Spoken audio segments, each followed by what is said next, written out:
Министерот за надворешни работи Тимчо Мацунски потврди дека се водат разговори за деблокирање на европскиот пат на Македонија, но деталите засега остануваат во тајност.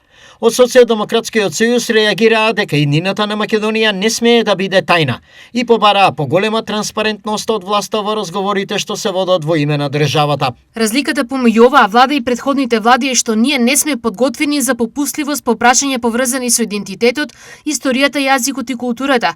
И затоа јас и ние често зборуваме за тоа дека има разговори. Ние не смееме да ги споделуваме деталите од тие разговори, бидејќи ако почнеме со јавноста да ги споделуваме, тогаш ги осудуваме на неуспех. Но граѓаните треба да бидат спокојни дека нашата влада јасно знае како го има добиено својот легитимитет, јасно го следи ставот на граѓаните во однос на ова прашање и има јасно нацртани црвени линии и позиции и прашања за кои што не е подготвена да преговара. Така што работиме на решение, но ќе повторам, не решение по секоја цена и не решение кое само по себе нема да биде одржливо и кое ќе создава ризици повторно да бидеме во оваа ситуација во која што се наоѓаме сега.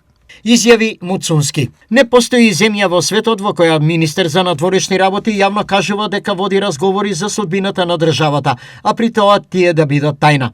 Како може иднината на Македонија да биде тајна за низините граѓани? И уште нешто важно.